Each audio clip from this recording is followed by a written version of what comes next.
Hello, welcome, welcome to NETMOD at IETF 124. Thank you for making it to Friday and joining us. I am Lou Berger. I have my co-chair, Kent Watson, next to me. And we also have our secretary in the room, uh, James Cumming. And thanks to James for rallying or bringing together all the slides and making sure that they're online. The agenda has been updated a little bit. I'll get to that in a moment. This is our new Note Well. The key thing to know about this is it contains information you have already agreed to when you registered. If you're not familiar with what you agreed to, please do scan the QR code, visit the IETF page, and make sure you're familiar with it. It governs rules of participation, including contribution and conduct, professional conduct.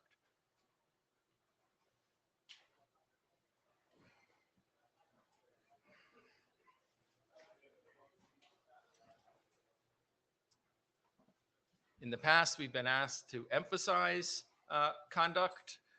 That may have faded this meeting. I didn't hear that from in the routing chairs meeting that they still want us to do that, but it seems to be a good practice. Please, even if you have a heated discussion, keep it professional.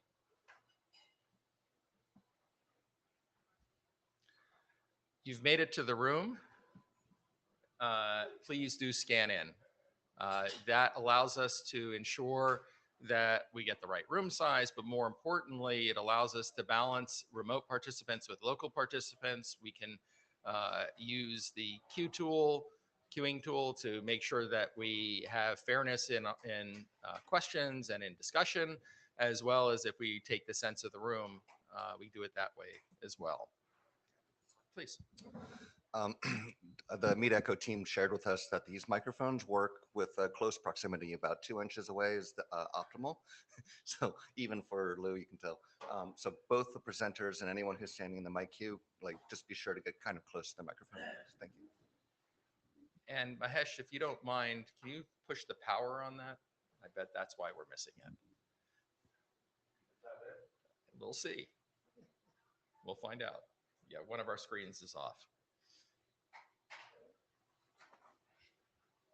Thanks, Lorenzo, for pointing that out from Meet Echo. So we're working that. We're going to keep going. So we've already talked about the queue management.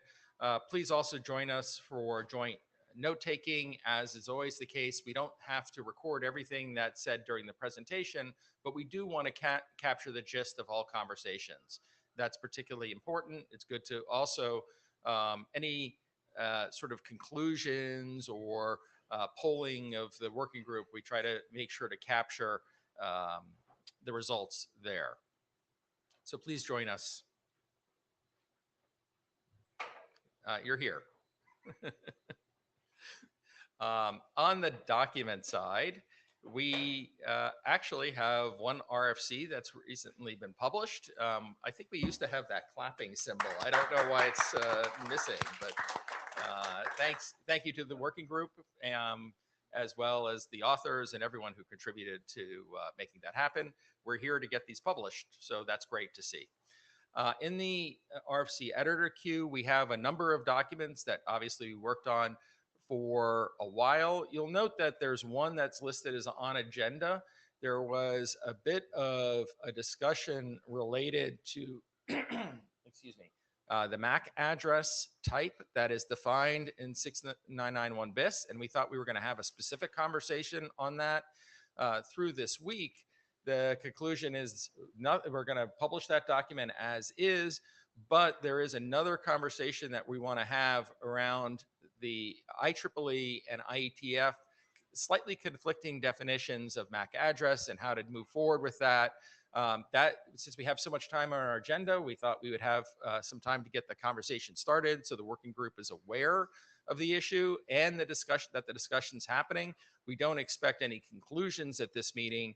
Our hope is that we will get a draft for discussion at the next meeting and try to move this forward. Of course, we may just decide to leave things the way they are and continue dealing with the slightly different definition. We have a good list of documents that are post last call and have submitted to the ISG. I just want to point out the ones in bold. The authors of these documents should note that we're waiting on you to move forward. So that is both system config and immutable flag. Immutable flag has been stalled a little bit. We're hoping that that one will be installed shortly. We may ask for help from the working group if it doesn't get installed. I don't think there's anything else really worth talking about. Mahesh, as AD, do you want to talk about anything that's been passed on to you? Mahesh, I just want to briefly touch upon the ones that are in the ISG queue, or are actually in my queue probably. The thick, I'm trying to remember which is the one that has more than 5 authors, and I need, is it the sub interface? Oh, the Semver. Yes, thank you. The Semver draft has more than 5 authors on the front page. I need the Shepherd's report to be updated. Question number 13 in particular. It says currently that it's less than 5 or less than 5 authors, and it needs to provide a justification for that. So that's one. The file name, I think we had a discussion with Ayana on Tuesday. I believe a consensus, at least what my understanding is, that we have clarified with Ayana on the fact that we do need to have both file names. You're talking about for Semver. Sorry. Yes, this is NETMOD. It just happens that we have something called file name also up here. So Okay. it's open for So this, interpretation. yes, it's in the cluster of documents that relate to versioning. In that context, just want to make sure that we are going to change that may to a must, that you're going to have both file names published. So that is a required modification to Semver.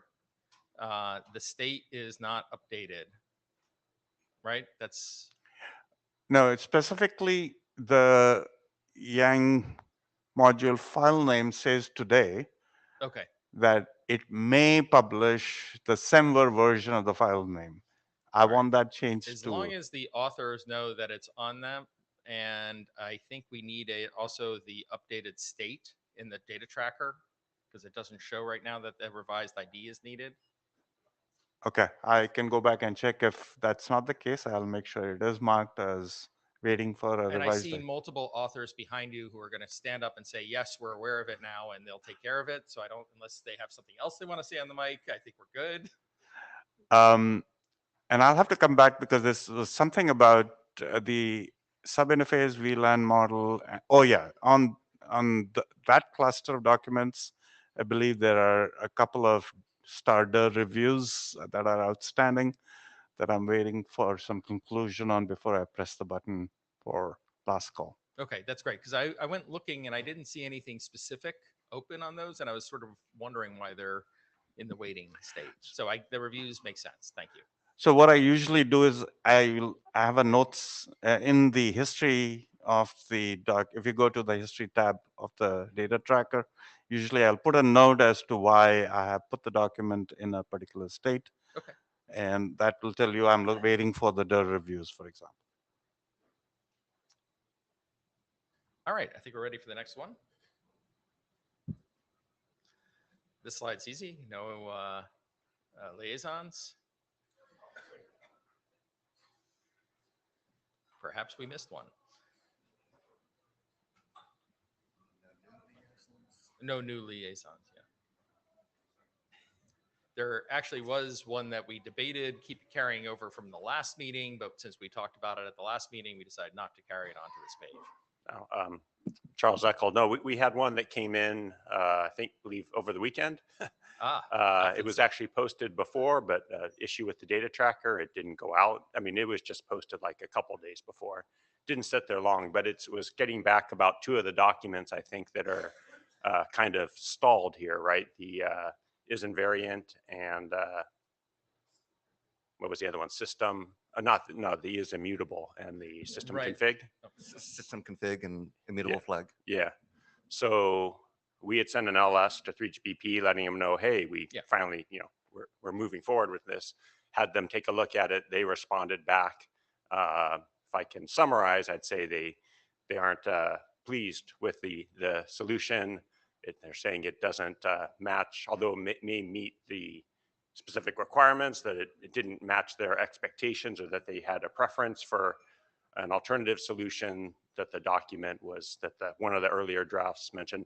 They're basically asking, is there any chance the working group would reconsider this and reopen the discussion around the solution? They put it for action, so they're actually looking for a response. Since it just came in, totally fair, I think, to not respond this meeting, but if you have extra time, it might be worth discussing it or pulling it up at this meeting. Up to you. So this is exactly the liaison that we had from last time, that we discussed whether or not we should carry it over and discuss in this meeting. But we didn't want, since nothing's changed, the document, those 2 documents haven't changed since last meeting. We thought it didn't make any sense to discuss it now. But to your point, we did respond before. It was information before, and we did respond to the information. The working group discussed it before and decided that it was not behavior that we wanted to carry forward, specifically introducing non-transactional behavior into Yang models. And I mean, we could discuss it more with the working group, but I don't imagine the feelings being much different than before. So And I'd say specifically to the new question or renewed question of should we consider it, one of the things is we are contribution driven. So if there are members of that organization that think it's important that we do something different, we need them to show up here. And a liaison isn't going to get it done. And I know you know that, Charles, and I'm sort of speaking to the room, and we can put some text together talking about that. It's not uncommon that this is a response from the IETF. In other groups, I've seen that. So I don't know if you're willing to help us craft some text and propose something to the list, and then we'll respond. Okay. And it's not that we're opposed to any particular solution. It's that the group has to agree on a solution, and that takes work in this group. Yep, sounds like a good path forward to me. Yeah. Okay. All right, thank you. And thanks for catching that. Chin? Yeah. Quick response to the immutable. Actually, I talked with my counselor, Xiufeng. Actually, we will quickly follow up after this meeting to make a revision for immutable. So That's hope, great. yeah. Thanks for chair for non-just. Yeah.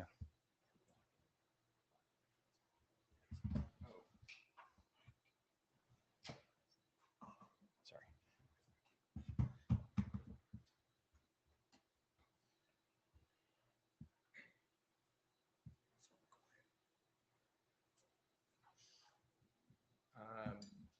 Okay, on to the agenda. We have, as I mentioned earlier, we originally were thinking we would talk about 6991 BIS. That's been removed. But we have the addition of slot 8, which is the MAC address discussion topic. We do think we'll have time to cover that and still have time for other open mic discussions. This is really here just as a reminder, and the most notable thing is that working group does have resources. If you feel like you want to have a side meeting, we can help you with that with with Meet Echo, or I'm sorry, WebEx, and we can also get Meet Echo for virtual interims. So if you have a topic that you think is important, we can meet on that. I don't know if we're going to reach the level of discussion that it makes sense to have an interim on MAC addresses, but that's possible.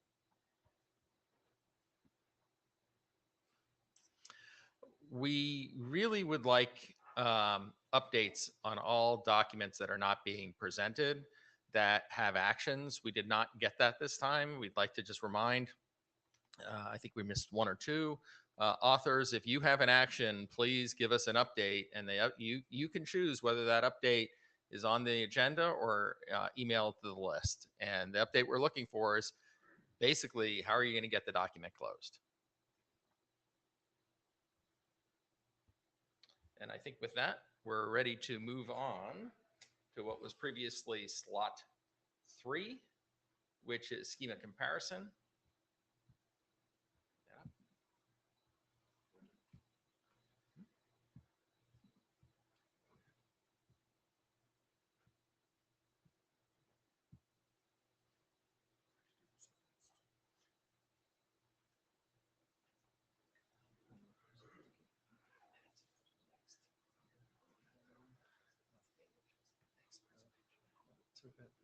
Yes. Should I stay here? Or Either hold the mic or stay there. I think they prefer you just stay there, but if you don't like that, but you have to be really close to the mic. Oh, okay. Yeah. It's my first time. So yeah. Thank you. Hello. I'm. Sorry. Yeah. Do I need to maybe go a little bit higher?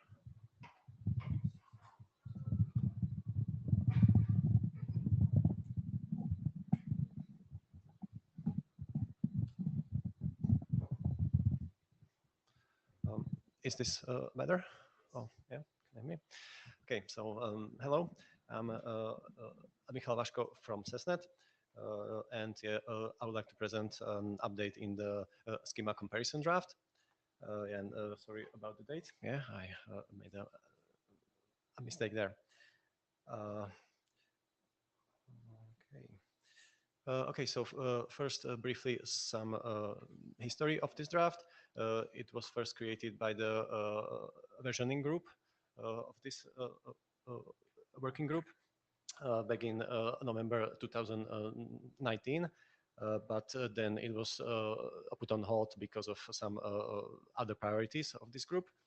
And then basically I came in like a few months ago when in my work, my team, we encountered a problem that basically needed this feature to be implemented. So we started with a kind of reference implementation first, and then updated the draft based on that in October, yeah, this year. So like, what is the goal of this draft? Well, simply to compare two revisions of a Yang module or of a Yang schema, and to generate a list of changes between these two revisions. And then for every change, categorize it as backwards compatible or non-backwards compatible. And this is done based on the standardized rules in the Yang 1.1 RFC and in the module versioning draft. There were some updates to these rules. First I would like to explain briefly a concept that we used, and that is the a differentiation between parsed or text Yang module and between compiled or on-the-wire module or schema. And I think it's quite easily understandable from these two examples that I have. On the left, there's the Yang module, simply the text itself. And yeah, there can be groupings, there can be type defs, there are augments, uses, and all these statements. And then yeah, so this is the this is what I call the parsed schema. And then on the right is the well-known tree output. And there we only see the schema nodes themselves without augments, groupings. Yeah, the type def is mentioned there, but yeah, the compiled schema is not even using the type defs. It's like directly uses the type in the type def. So yeah, there are these two kinds of schemas, or we can look at them this way. Yes, so we considered two main use cases. The first one is basically for the tooling. Yes, so this can be, for example, or this is the specific use case that my team is trying to solve. That, for example, you have a device with the YANG module that is used for its configuration, and then you update its firmware, and you upload a newer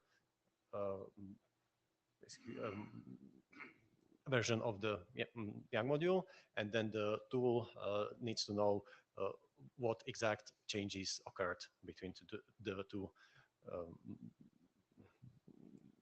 YANG modules.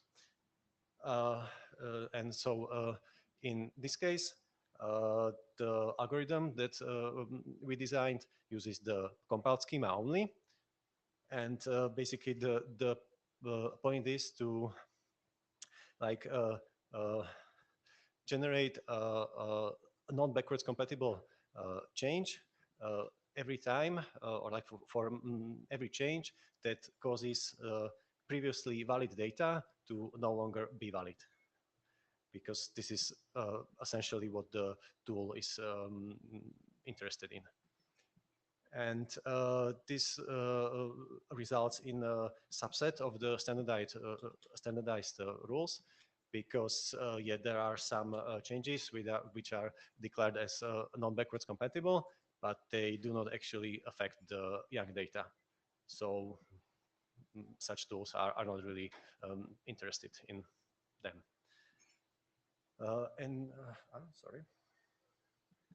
And the second use case is mainly for YANG module authors, and generally for the versioning scheme and semantic versioning. And so in this case, the algorithm uses both compiled and parsed schemas to detect every single change that actually occurred, and to categorize all of them correctly based on the standardized rules. Yeah, there's one thing with regard to the semantic versioning, that the way it is designed currently, there are only two categories of changes, yeah, two types, only backwards compatible and non-backwards compatible. There are no editorial changes. The reason for this is that in pretty much all the cases, it's impossible for a tool to automatically decide whether a backwards compatible change is only an editorial change or it's an actual backwards compatible change. Yeah. So we decided to leave this out. So now the actual solution that we designed, the main output is a YANG module, which is describing all the possible changes that there can be between two revisions of a YANG module or YANG schema. There's a feature which basically decides whether you which algorithm you want to use, whether you want only the compiled schema to be compared, or you want both compiled and parsed schema compared.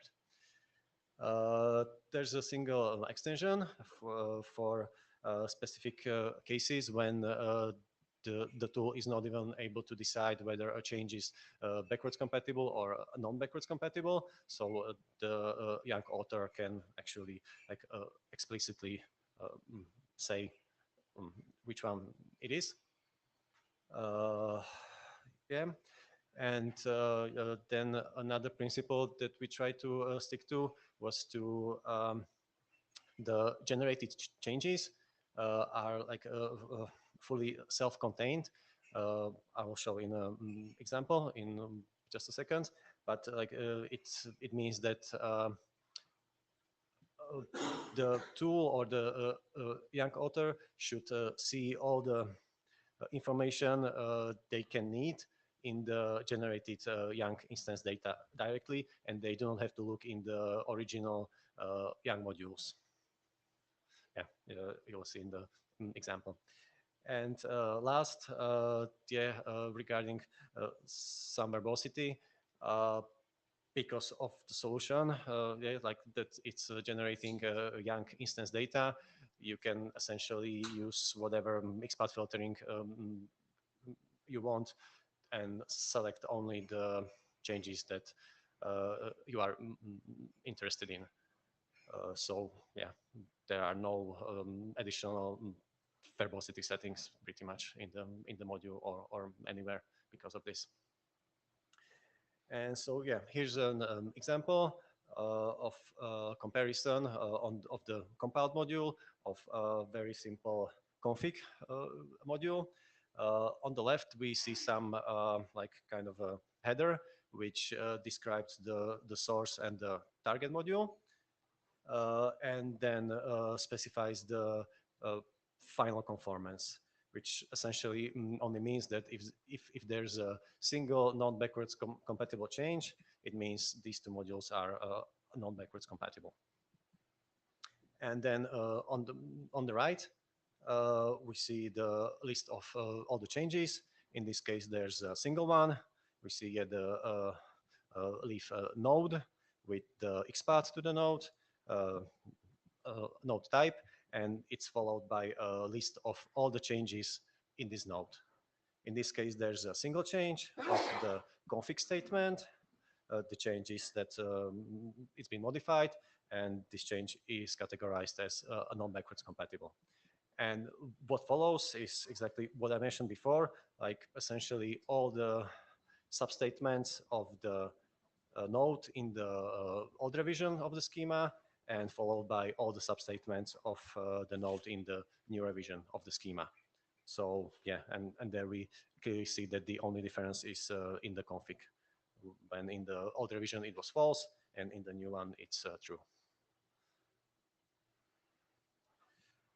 And yes, You have people in the queue. I don't know if you yeah, you're finishing up, so maybe it I just don't makes know sense to finish. how this works. So It's up to you. I'm sorry. It's your choice I to could- wait at the end or to take it on the okay. slide. Okay, so I suppose it's better to react yeah right now. So yeah, okay. So yeah, feel free to comment or Rashad, you're first in queue. Yeah, this is Rashad. So just asking a question I was asking on the chat to you and Rob is the plan to have the tool work for Yang packages too? I mean, I forget whether we've spoken about this in meetings. um, Probably I can answer. So I think that the answer is yes, this tool should work for Yang packages in two ways. So if the Yang package you're comparing two package versions and you're doing it at the module version level, then each module will use this sort of comparison tool on the module level to determine whether there's any changes and then collate that up, aggregate it up into the packages differences. And if you're doing it at the schema level, then you would use the Yang package definition to define your schema, and it'd be the same sort of schema comparison that you're doing if you said took an input from Yang library. It'd be directly equivalent, I think.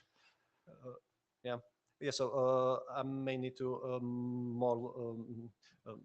I may need to look into this more, yeah, like what exactly is needed. I guess the information will be there, but it probably needs to be a bit processed to fully support yeah packages. So yeah, I guess yeah. Thank you. Yeah.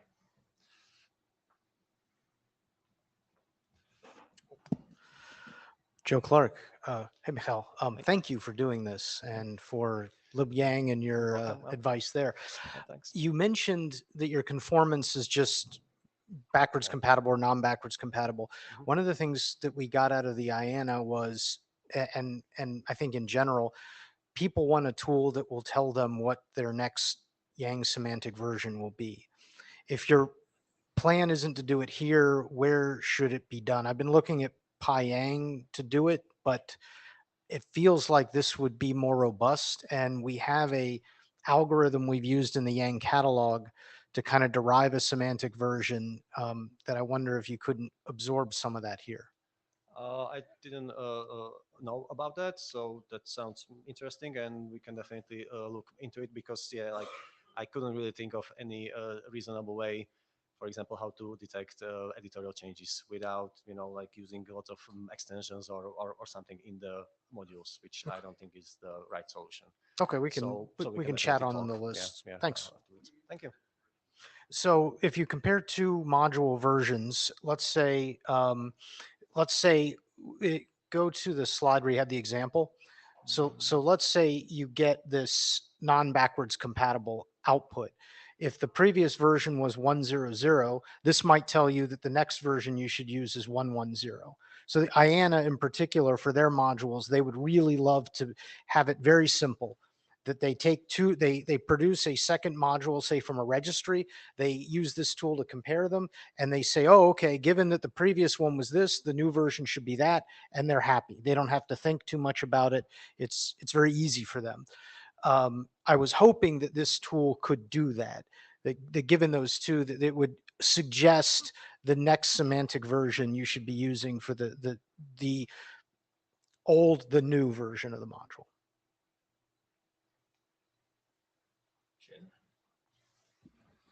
Yeah, Chin, yeah, thanks, Michael, to do this work. It's very useful. So Sure. I believe this schema level mechanism, so try to understand whether this tied to specific Young data model version for Young 1.1 or Young 1.0.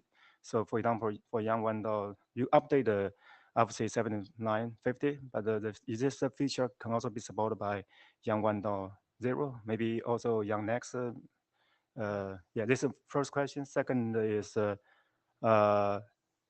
for yeah, maybe I can hear your feedback. Thanks. I have not mentioned that explicitly, but we support both 1.0 and 1.1 versions, and yeah, it should work like Okay. without problems. So yeah. So second question, actually, we have offline discussion how this different from the NMDA. Do you think it's useful to clarify this in your introduction section? Or, yeah. NMDA diff, actually. NMDA diff. Right. Yes. Yeah, that we talked about. So I have to look at that first. I'm not sure whether that's relevant, but yeah, like as far as I know, it's comparing Young instance data, and Okay. in here we're comparing the Young schemas.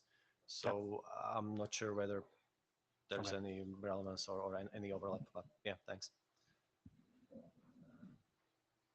Kent as the contributor. It was good to hear that it works both for 1.0 and 1.1 Yang modules. What happens if the only change between the old and the new is the Yang version, that it goes from 1.0 to 1.1? Is that backwards compatible or not backwards compatible? Question. This is a problem we have not solved yet, and it's a good question. I mean, there are no rules for this, and based on the standard, it says that everything that is not mentioned is non-backwards compatible. So I guess that's how it is.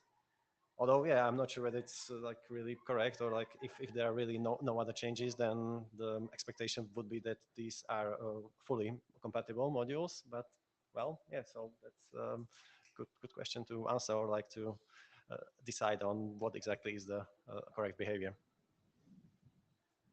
Still in queue, but not in. I don't know if I have the answer, but I know that a 1.1 module can only import. It can import both 1.0 and 1.1, but a 1.0 module can't import a 1.1 module. Yeah. So by changing the version flag, you essentially eliminate the ability for previously possible imports to no longer be possible. Yeah, so that sounds like a good argument for making it non-backwards compatible. So yeah, that's a good point. I have a question, but I'd like you to finish. Maybe, I don't know if you have anything else you want to say on the next slide? Not really. It's just like the future work, and we want to process the feedback. So feel free to add to the feedback. So this is really interesting on tooling, and I think it's hugely important to the community. So thank you. But you didn't talk about some of the draft, what you have in the draft on the extensions. And in particular, I thought that with the extension where you can mark backwards compatible is going to be hugely useful. And you didn't talk about that at all in the presentation. Maybe you could just give us a little brief summary on it. Because I know other working groups, when they're worried about backward compatibility and when they do a revision, how do they mark things that they don't think is backward compatible is going to be a challenge. So, and you have a solution. So, Okay, so yeah, thanks for mentioning that. Yeah, I try to be quite brief, and yeah, so I skipped some of these things. But I mentioned it pretty much here, just briefly, that there's an extension for the ambiguous changes, and one of those is or like are extensions. Naturally, because there the tool is really unable to decide whether if there's a change in an extension instance, whether that should be categorized as backwards compatible or non-backwards compatible. And in these cases, the default behavior is that it's a non-backwards compatible change always, unless the author uses this extension in this module, which explicitly says that this change should be considered backwards compatible. So yeah, this is the solution we designed. that's great. And your tooling will support that in the initial version? Yeah, it already does. So I think that's really good information, and one we should take back to part of our IANA discussion is when things are unclear, maybe we end up asking for an update to the base module so that we get it flagged right. And then over time, people will start doing that naturally. Thank you. It's great stuff. thanks. And I went the other way. I just wanted to mention, regarding the future work, that the preference implementation was implemented first, like I said, and back then we only went with the compile schema algorithm, so that should work and can be actually tested. It's on GitHub in the LibYang project. And but we still need to add full support for the parsed schema comparison. So that will definitely take at least a few months. But the compiled algorithm should work and should actually generate data like this. And yeah, so that's everything from me. Okay. Thank you. Thanks.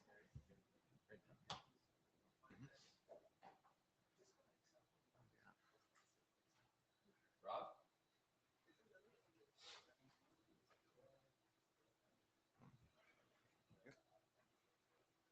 That's easier.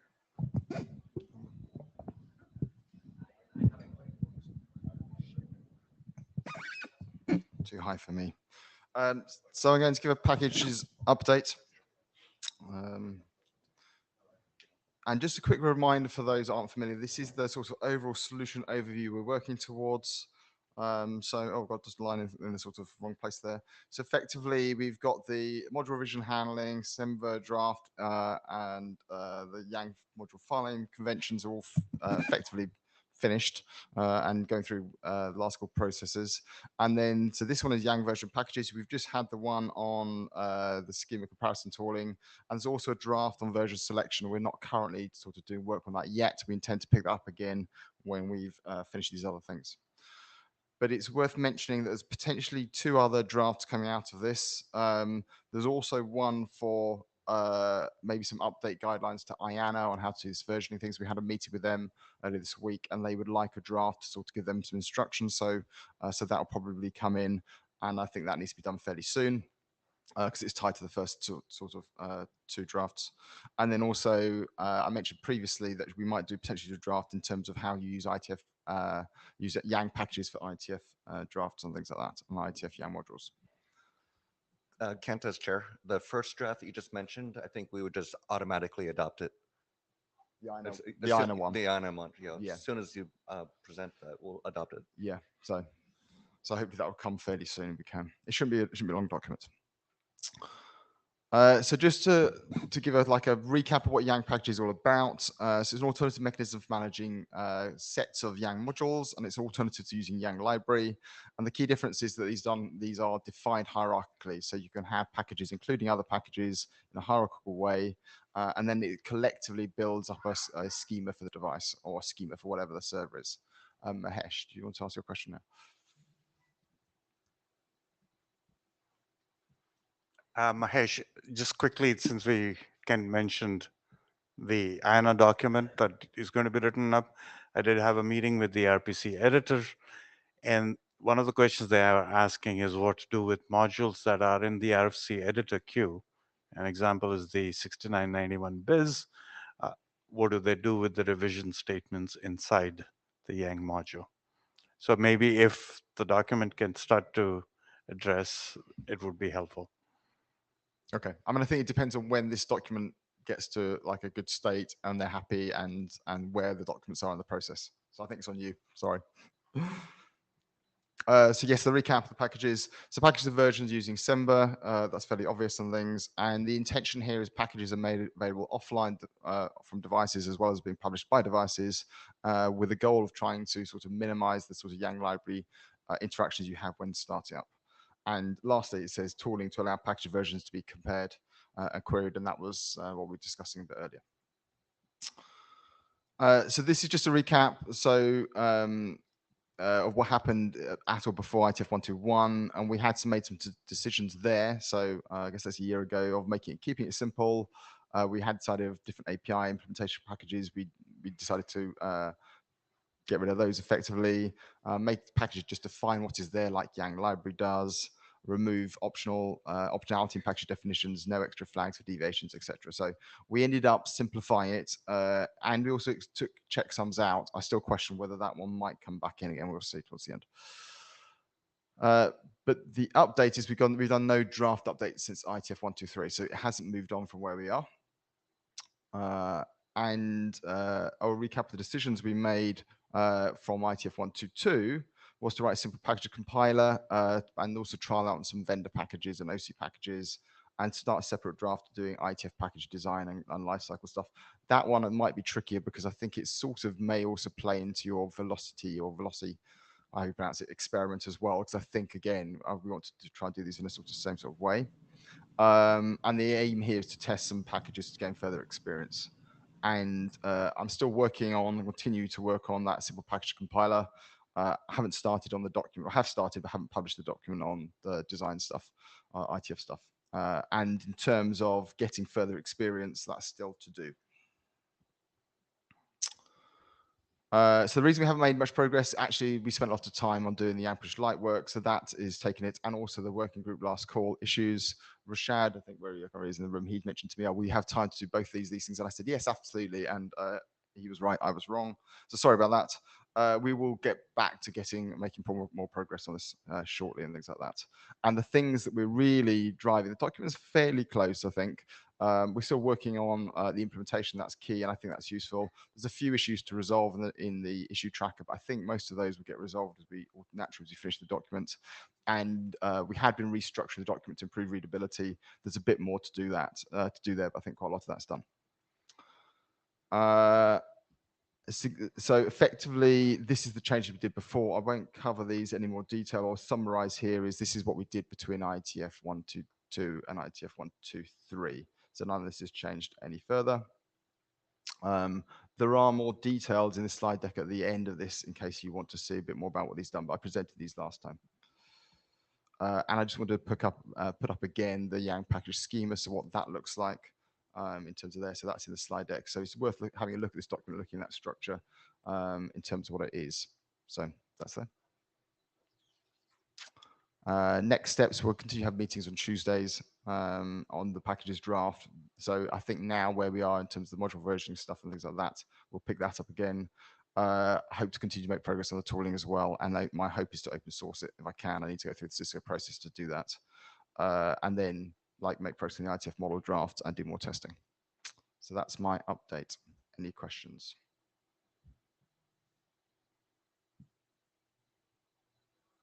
Lou. I guess not. Thank you.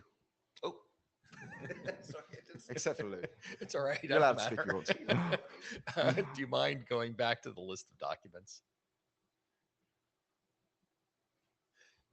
So the one thing I think you didn't say about this is that there is actually a plea for additional participants and additional participation, particularly at that towards, and this is my plea is particularly to the documents at the bottom of the list, because I don't think we want to forget about them. And my hope is it doesn't take us another few years to get there. So this is a plea to everyone in the room, anyone listening, anyone who's reading the minutes. Please come contribute. And all it takes to join this effort is to show up and start writing text. So that's a low barrier to entry. And if, sorry, go ahead. Yeah, go on. I was going to say that the calls, we have the calls on a regular basis. Anyone's free to turn up to those. We can send a reminder out to the list of when they are, in case they are. The packages is mostly there. So I think, again, we've got good traction on the schema comparison tooling. So that I think is going well. I think the last one is we need to get back to version selection. I know that you're particularly keen on that. It's just the last on the list. Yes. It's as you know, it's an important list to me. Yeah. If you can go to the slide to show when you're meeting, just show that one more time. So this is the regular calls. They're open to anyone and everyone, but you don't have to show up to the call to participate. We have the working group list. If you want to start participating, you can start sending things to the whole list. If that feels a little intimidating, feel free just to reach out to the authors. Their emails are there. And as always, you can put a document title at IETF.org to reach all the authors. But we really are serious about asking for additional contributors on this. Thank you. Thanks so much.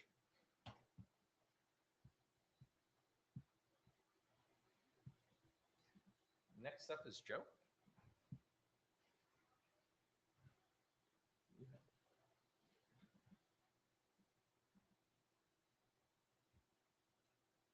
Number 5.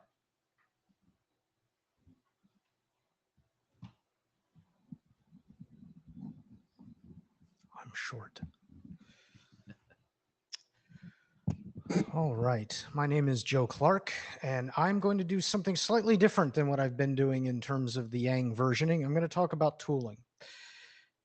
As a reminder, these are the documents that we're talking about. We've talked about them a lot in this meeting, given how short it is, and what they define and where we might have some tooling needs. So the main document, Yang module versioning, defines 2 extensions. It would kind of be nice if these extensions could be validated. The SEMVer defines 2 extensions as well. And again, would be nice if they could be validated. And then the module file name specifies that this SEMVer is something that should appear in the file name. Now, we were for 7 years, 8, getting on 8, working on what does this all mean? What do we really want to do with Yang?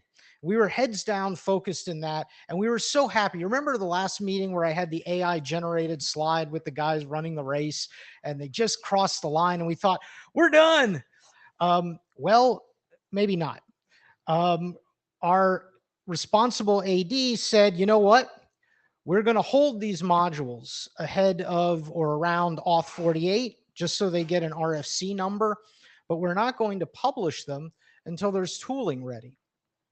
And that came, I remember exactly where I was seated, but that came as kind of a blow, like, oh, really? But he had a good point.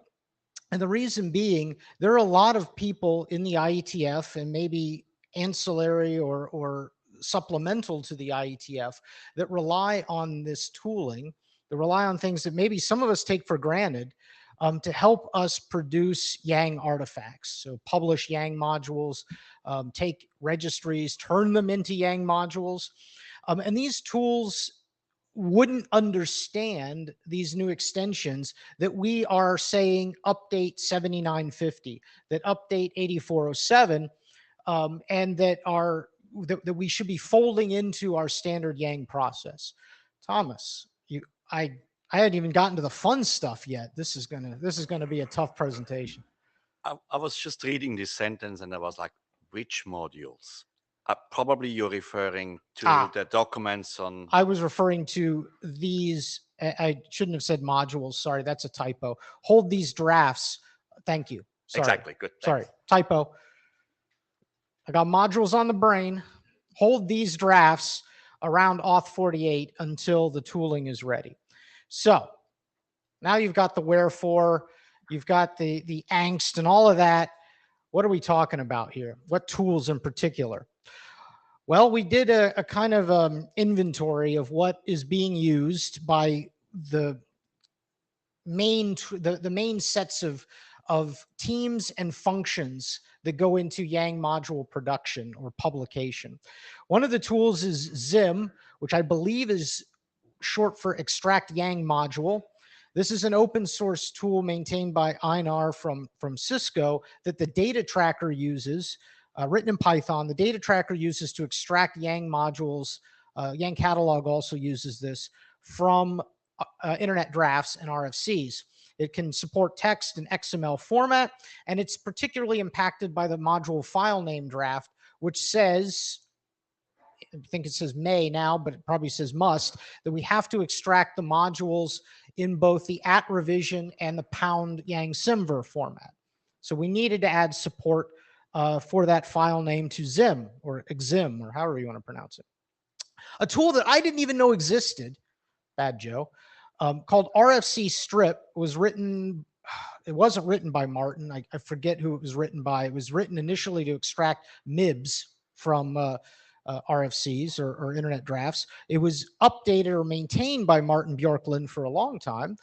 It is written. It is written in Bash and awk because, of course, it is. And XSLT proc now.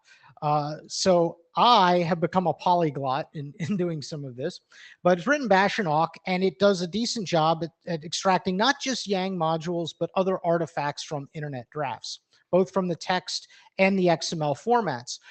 Unbeknownst to me, this is used by both IANA, and I also met with the RPC, the RFC Production Center this week with Gene. It's used by them, but they used the original version before Martin got it, and it only supports text. So the good news is we've got a path forward there, but this also is impacted by the Yang module file name draft. We have to be able to extract both to the @revision, and we have to be able to extract to the #Yang Simver. Then there's the tried and true, everybody loves it, PyYang. This is used mainly for linting Yang modules. It does a lot, though. It also produces trees and whatnot, but it's a very powerful Yang linter written in Python, maintained by Martin Bjorklund as well as others who've contributed to it over the years. This is impacted by both the IETF Yang module versioning, in the fact that it does import by date, recommended min date, and of course by Yang Simver, in that we now have a extension that has an argument that needs to be validated. And then an amazing tool, and I'm not just saying this because the author's in the room, but it's quite powerful. And this was one I was most afraid of because there's a lot of like actual software engineering with unit tests and whatnot that go into this, is libyang and Yang lint, which is written in C. It does linting, but it also does instance data validation, which is pretty cool. And it's also impacted by the same things, Yang module versioning and Yang Simver. Now, these aren't the only tools that people may use to lint or do things with Yang modules. However, these were our focuses, because these are the tools that like Data Tracker uses. Data Tracker uses Yang lint, Data Tracker uses PyYang and Zim, RFC Editor, RFC Production Center, IANA use RFC Strip. We focused on these tools. And before I get to what needs to be done and has been done, Italo, I see you are in queue. Okay. Okay. So I'm just going to plow ahead here. So the things to do. There's another comment. Commenter. Rashad, are you in queue? Okay. Oh, okay. Cool. So the things to do, I've already mentioned, we need to support extracting to module pound or hash simver.yang. That needs to happen in RFC Strip and Zim. We need to validate the placement and the number of instances of extensions, and you see the extension list there. Some of the extensions have arguments. You see them there. Those arguments need to be validated that they are consistent, coherent, that we're doing the right thing.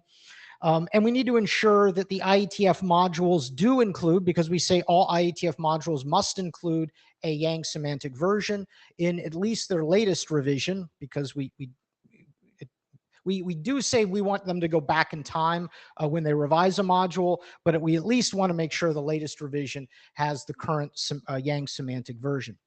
After I met with IANA and the RPC, there are other things that would be helpful to have, and I mentioned them to Michael at the mic. It's make it simple, make us able to take two versions of a Yang module and tell us what the second Yang semantic version should be. So that involves doing things like updating maybe Yang lint and the schema comparison, and updating PyYang's check update from, so that it can produce that kind of stuff. Now, the current status, after I got over my initial shock and awe of what Mahesh was asking for, I'm like, okay, fine, let's do this. Let's go. Zim, I created the support to do the extraction, both to a hard file name and to a symbolic link. And I submitted that as a work in progress PR that Einar, because I guess we have history, he just went and merged. So that's actually done. And if you go and get the latest master off of his GitHub, that's what you'll have. PyYang, I've done what you see there. I've added the ability to check the semantic version is correct, the extension argument for Yang Sim for version is correct, and the ability to make sure that the latest revision has a Yang semantic version. I've started work on updating check update from. So I've added obsolete check to check update from. I was about to do the other stuff that IANA had asked, and Rob said, I've got this person who is going to be like an intern, and they know Python and they want a project. So I stopped where I was. I pushed my changes to my fork in GitHub, and I said, I'm happy to mentor them next month if they want to do this. And if it doesn't happen, I'll keep working ahead at updating check update from for the IANA considerations. That has not been made into a PR yet. I would like to get more eyes on that. RFC strip, I believe, is code complete in both the text and XML code paths. I have not created a PR on that yet. It's in GitHub, though. I have links at the end. If you would mind checking and testing and letting me know, then I can make a PR there. LibYang, Mikhail, you have been fantastic in your review. I learned a lot more about CMOCA than I ever thought I wanted to know, and how LibYang is structured, but I believe I'm code complete there. This comes with validating everything, including duplicate instances of the extensions. It validates instance data, and I believe all the unit tests pass, and I don't corrupt memory, so there's that. So again, more eyes on that, and hopefully we can get that merged. One of the other things we're waiting for, there are a lot of XXXXs in here to hold the place for the RFC number. I don't think we're going to become 10,000, but wouldn't that be cool? And then we'll have to add that in. So that's another reason why I'm holding things back on the PR front.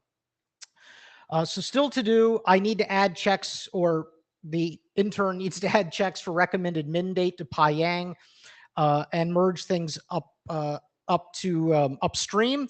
However, the big change is going to be getting these tools into Data Tracker.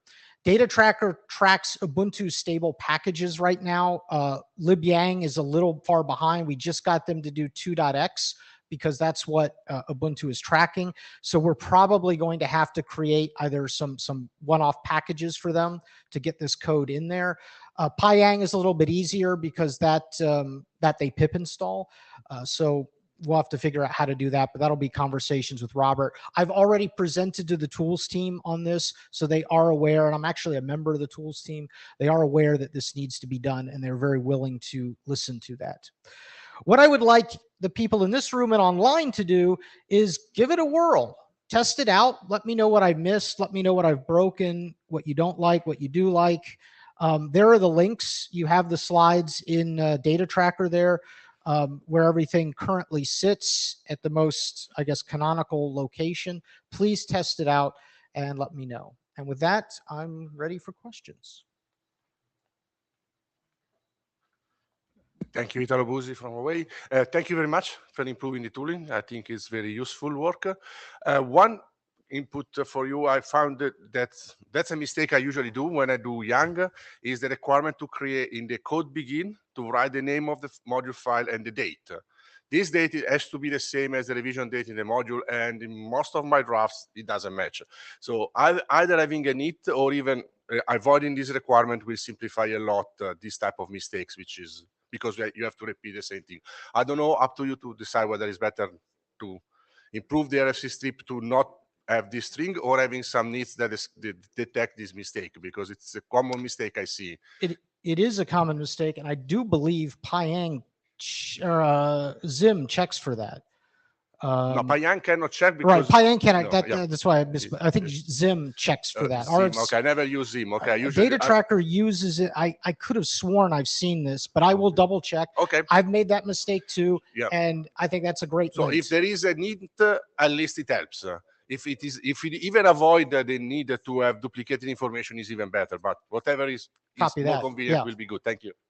That's a good point. Yeah, Rashad. Yeah, I mean, It's in Zim. Yeah, Rashad, that's not what I wanted to ask, but I believe Zim does check that because I've run look into this.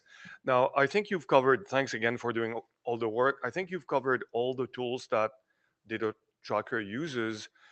I mean, I know Benoit has lost his laptop or dropped it in the St. Lawrence. I'm not sure what he's done, but Yang catalog, is there an impact on Yang catalog? Yang catalog uses Zim and Pyang, and I think it uses Yang, but I've made sure that Yang catalog will use these. Because at a certain point, I seem to recall we used to use maybe the free version of Yuma or to do Yang validation. I forget where that was. We were also using confd. So what we did is that we were using Zim, and yes, I'm almost sure that it checks the revision in the data tracker. We were using Yuma Pro for validation, confd. We were using, there were four of them, with the 4 columns on which. Yeah, I forgot about Yuma Pro, but I'll check. I obviously can't make the changes Yuma Pro, to confd, and I'm missing one. There's also Yanger. That's one that I didn't touch. I believe that's the Erlang version. Thomas Graf, Joe, this is really great. And also thanks a lot that you're doing that. And also to Mahesh, thanks a lot that you're halting the documents, implementing. I got myself burned with the Yang structures because the tooling was not ready. By the way, I used a lot of your examples as I was going through. Can you quickly go back to slide 7? I was a bit confused about this output. My current understanding is that the semantic versioning is optional if there is backward compatible changes, right? And in those Yang modules, like the Yang push light capabilities and so on, and all the imports, I don't see anything on the semantic versioning. Was that just a test, or this was just a test? Mainly it was just to see that it does actually work. In the Yang Semver draft, it says that all IETF modules must add the Yang semantic version. Even if they're not backwards compatible, it could go from 1.0.0 to 1.1.0. And we want to make sure that it's there and that it's it matches the pattern. Those were the 2 checks that you see here. So the top one is when you do --IETF, meaning this is an IETF module, it will check. If you don't do --IETF, it doesn't check. Then it will say it's missing based on this section, and that's the section where we say you must have it in whatever the RFC number we get. The second check is, and again, I just picked Yang push light. Sorry, sure. Rob. I hacked in and then I just did an invalid Yang semantic version there. So you see what that looks like. So then that means basically the documents are on hold. Basically the tooling is made ready, and then at one point in time IETF mandates basically that the semantic version is part of the modules, right? Do we already know when that will be happening, just to warn a bit the authors ahead of time? Yeah, I'm seeing Mahesh get up and I'm glad. Right, Mahesh, so the part of the reason for socializing this now is to get the authors ready. The point at which I was thinking of making the cutover is when the ISG approves these documents for publication. Or actually, I do, but I get the ISG to approve the document. That was the point of the cutover, but I'm willing to hear and if people disagree with that decision. Thanks a lot. I think this is historically my longest queue, so I'm happy about that. Kent as chair, Lou and I were talking about, can you go to slide 9, please? Of course. Lou and I were looking at, next one, please. Trying to. Yeah, test the code, the mantra, eat your own dog food. We would like to consider, open for discussion, possibly adding something like SIMVer considerations to documents to be removed by RFC editor to the work group starting immediately. And if Shepherds could check that section was there and, some sort of discussion, that section would say, hey, I ran the tool, I ran my modules through one of these or maybe all of these tools. Here are the results, and just some sort of report. Would that be helpful to, ensuring that this work is complete and accurate? This work, as it currently stands, maybe the Pyang there does in fact do some of the new check update from, but the majority of these changes are linting only. They're not going to do what Michael and Per have done with the schema comparison. That is going to give you more of a, between this revision and that revision, what are the changes and what might be the backwards compatibility impact. However, running them, most of these changes will only really come into effect once people start using the module. Pyang is the one exception that you'll get a little bit of that. And as soon as we, with Rob's, I think nephew, yeah, a friend of Rob who's going to do this work, hopefully by the end of December, we'll have a much more robust set of check update from rules in Pyang, and then absolutely that would be helpful. And I think my view is a little different than what Kent stated, but I do think there's probably room for some process modification to make sure we're doing this right. Yesterday or the other day, I talked about perhaps adding something to the IANA considerations for backward compatibility. So it's showing up in the document somewhere that we already do. The other thing is think about where we should be tying this into ID nits, so that the tool that already everybody runs, everybody is forced to run this new thing that will highlight the backward compatibility. Obviously, it has to auto detect whether or not there's a module being defined, and then whether or not, if it's new, it's easy. If it's old, it'll have to fetch the old one and do some comparison and maybe say, warning, we're seeing a backward incompatible change. Is that your intent? Just like we get ID NIT warnings. So for those working on tooling, the ask here is think about what type of process change and process automation we can do to make it easy for people. That last point is a good one, and that's something I can talk to Robert about. They already extract the Yang modules. Obviously, they could bring in the previous revision that's been published and do exactly that check with Pyang, or when this new schema comparison tool comes up. So I think that's possible when we start to integrate these. Can I answer that one? This is Benoit speaking. So in the Yang catalog, we check Pyang, confd, Yuma Pro, Yang lint. Now I was just checking this, Lou, what we do in the data tracker. In the data tracker, we check Pyang, Yang lint. And we didn't go, I recall, justification for Yuma Pro because it was a commercial one and we could not. So the point from Rashad was maybe we will have to check a few things in the Yang catalog, but also the tracker, because some of those tools might be failing and it's not good for new drafts.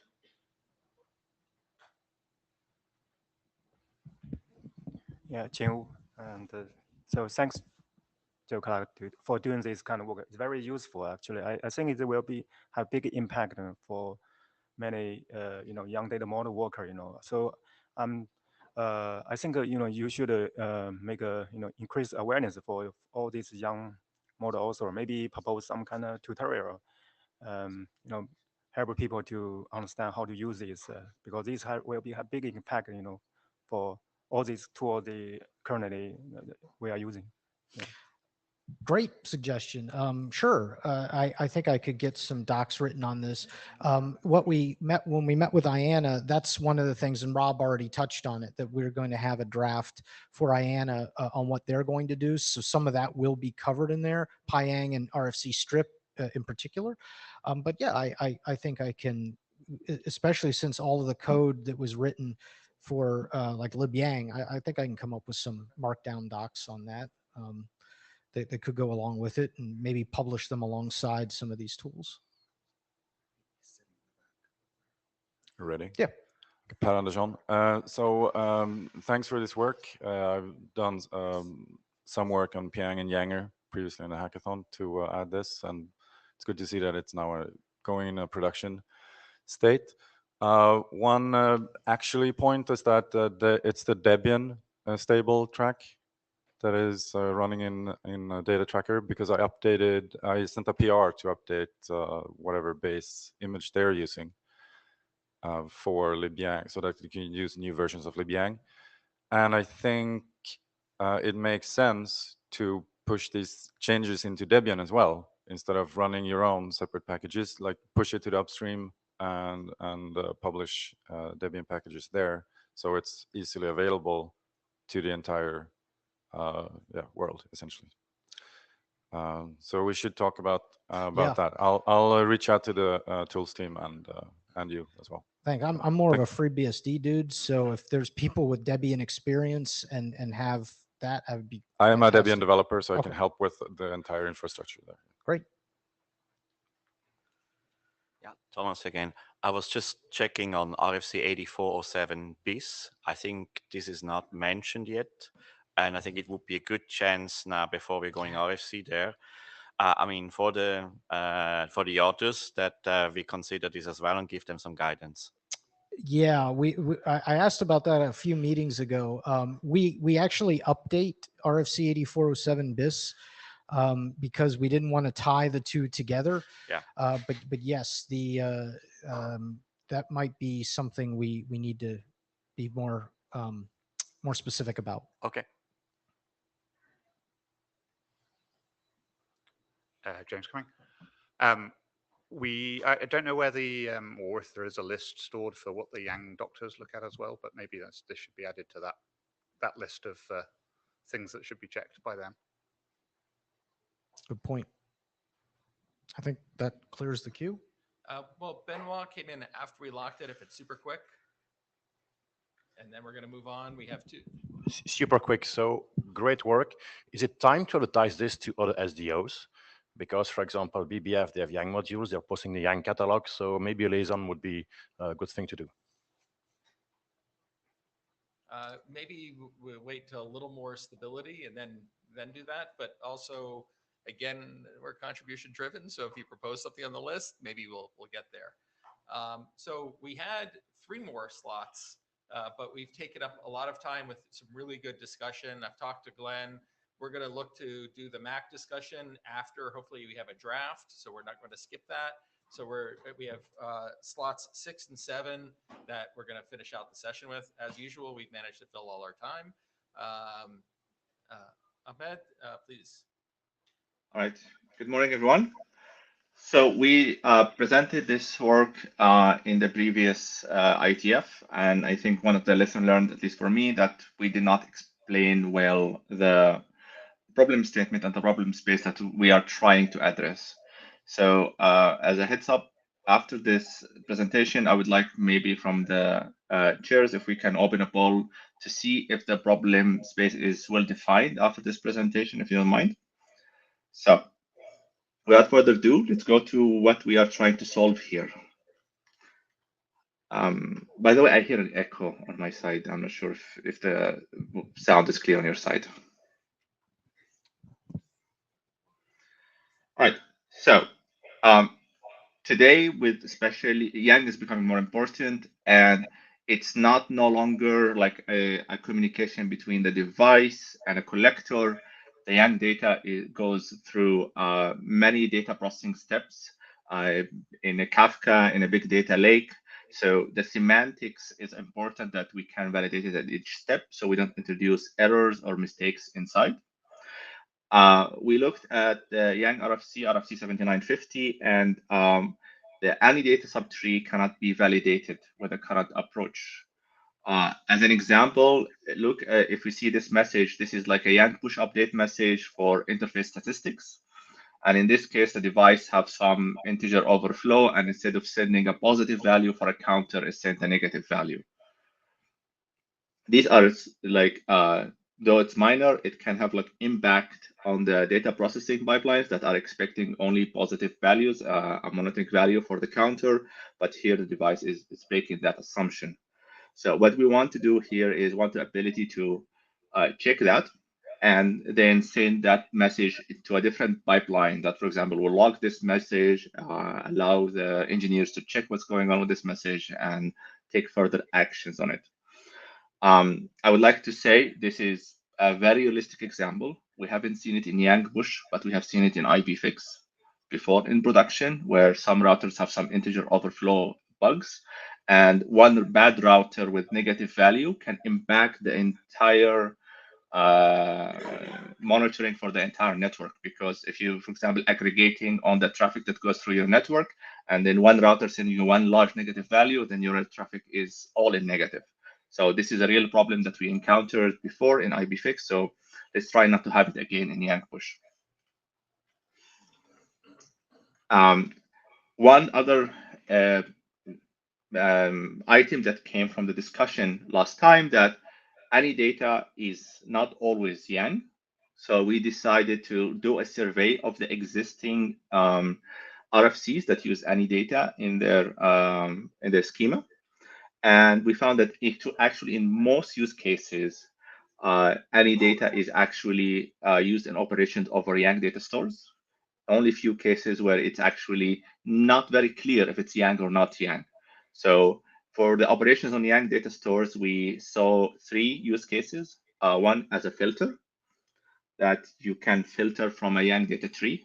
So in this case, it's clear it's Yang because you're using just elements from the tree to filter it out.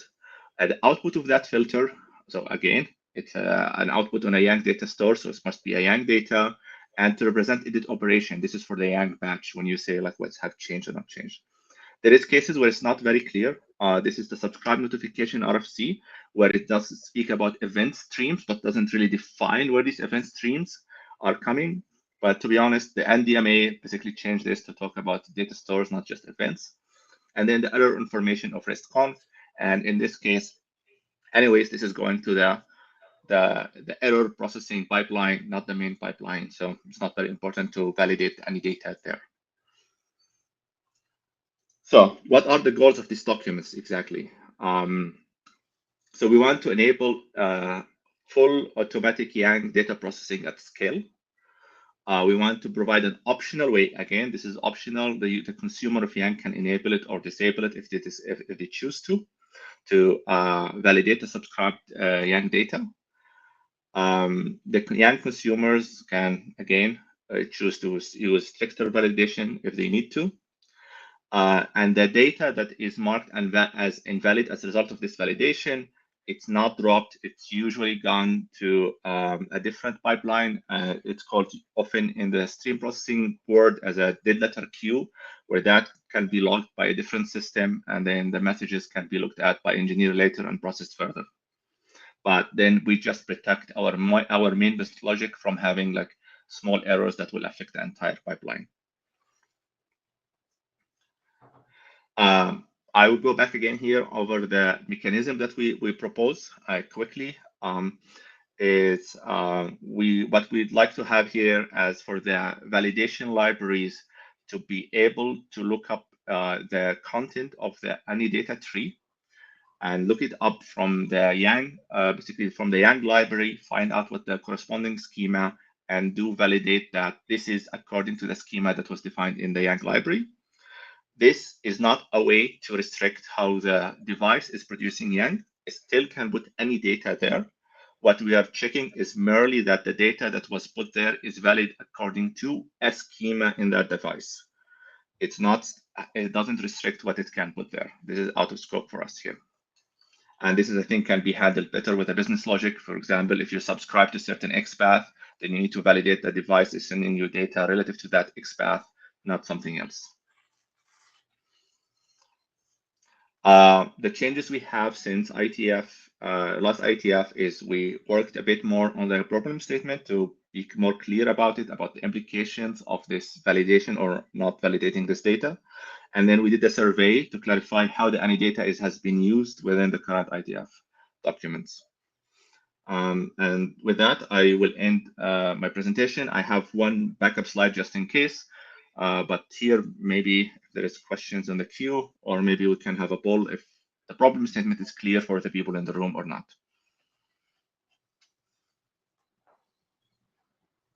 We have time for maybe 1 minute of questions before we move over to Benoit.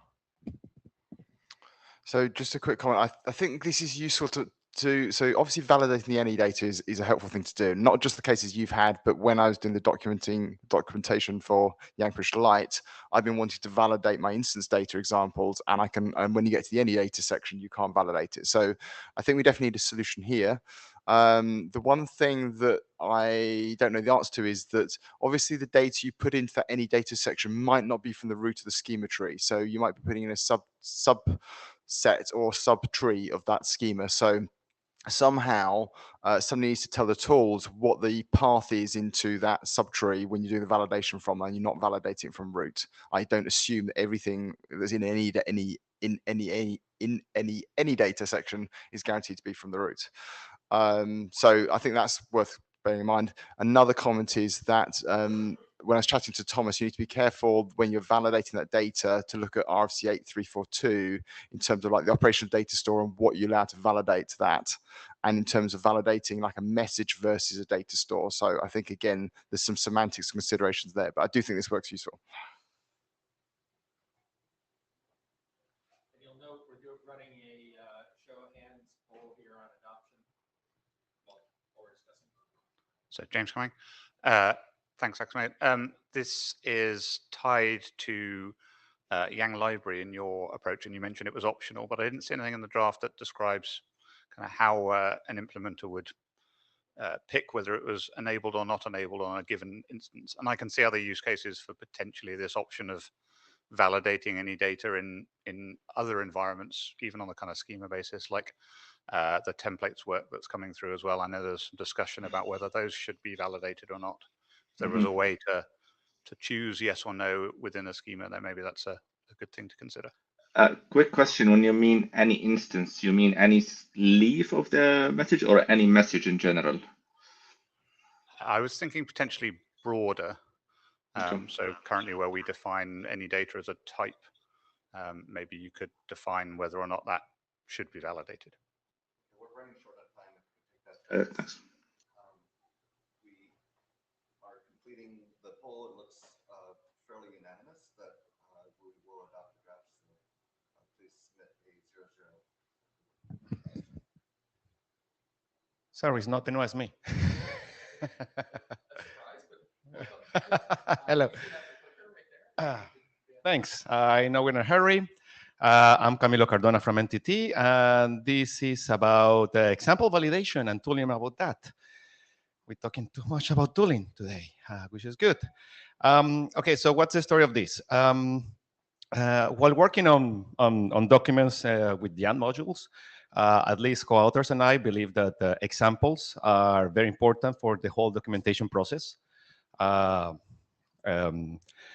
And we have come to a point in which we agree that something like coverage of the Ant module based on those examples, it's an important feedback for the documentation creation process. That is, and what is coverage? Well, coverage basically is if you have a set of instances for the modules you are proposing, it will be the leaves or leaves, I don't know if you guys agree on the term, that are covered or are not covered by those examples. Probably the non-coverage leaves are the ones that care the most.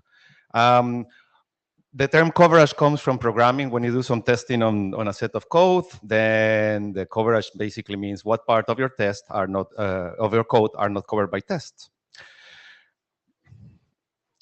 A bit of example of how could this work. Here we have an example schema. The schema, well, is not important, so you don't have to read it, from entitlement tree that we have proposed in another group. And we have here a set of examples.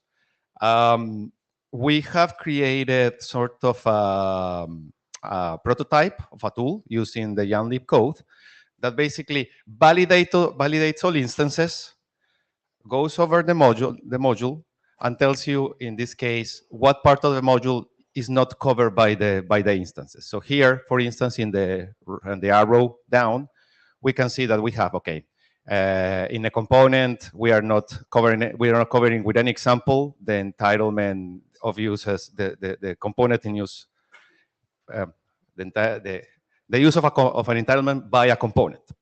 So then with this, what can I do? I can ask myself, okay, should I add an example for that?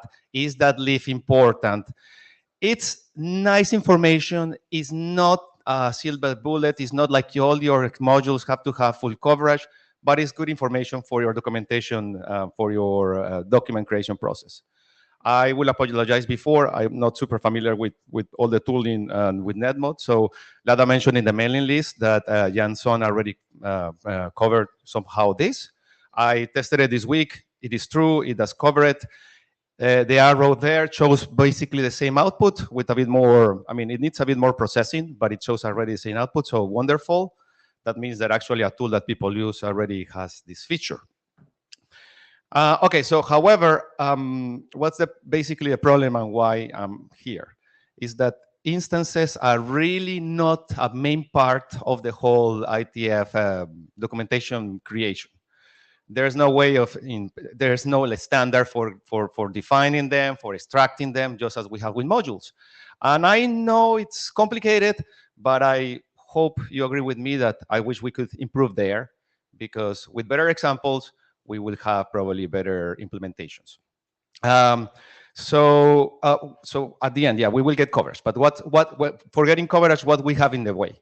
Well, we have, that means that we have extracted not only the modules, but also the examples. We are differentiating the valid example for bad examples, because who knows, maybe we have bad examples in your code. For more complicated workflows, for instance, well, here Thomas is in the front row, we have the VMP draft that uses the network instance module that is very hard to work with. For making the examples, we need to deviate for that module, even though we link it on our main one. So that's an example of a complicated workflow. We need to add a deviation. Deviations are not normalizable wherever, but for the process, you need to give that the deviation a name, and you need to integrate it into the build process. The same can happen with grouping. I mean, maybe that's not so much important for coverage, but when you have a document that has just groupings, you want to give examples there, but for that you need to create an example module that uses those groupings, and that example module is not normative, it's not part of the code, so you also need to give it a name and all of that.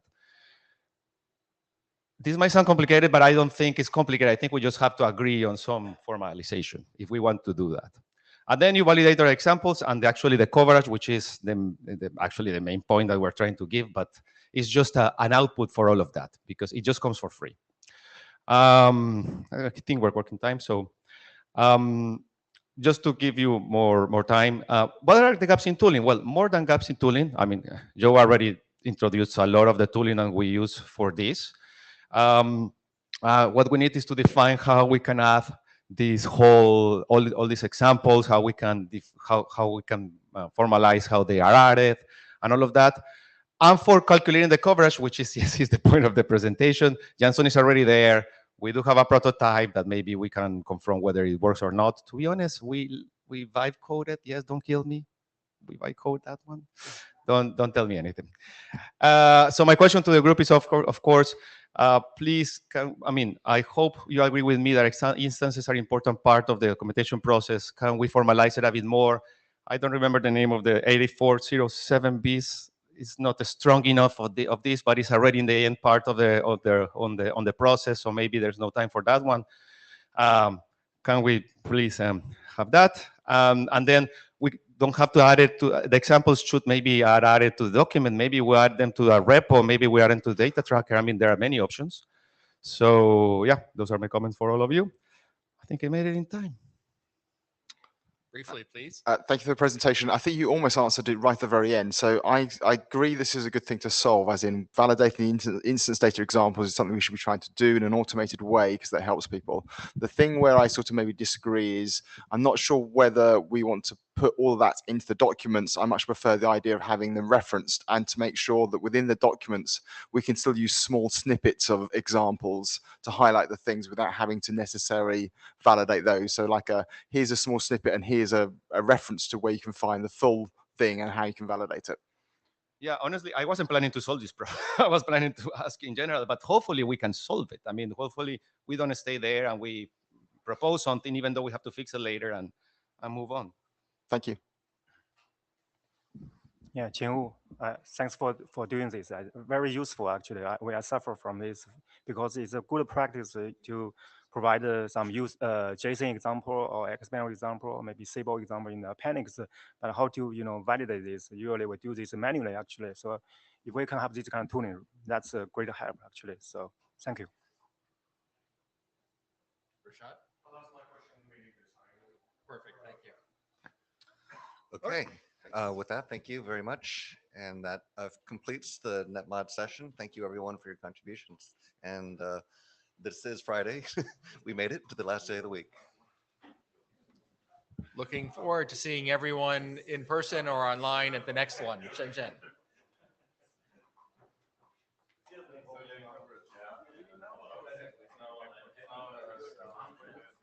All right. Well, listen, I can see problems.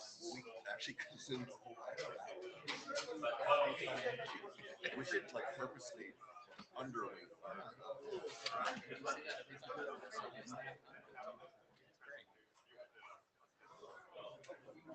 So, thank you. Yeah, thank you.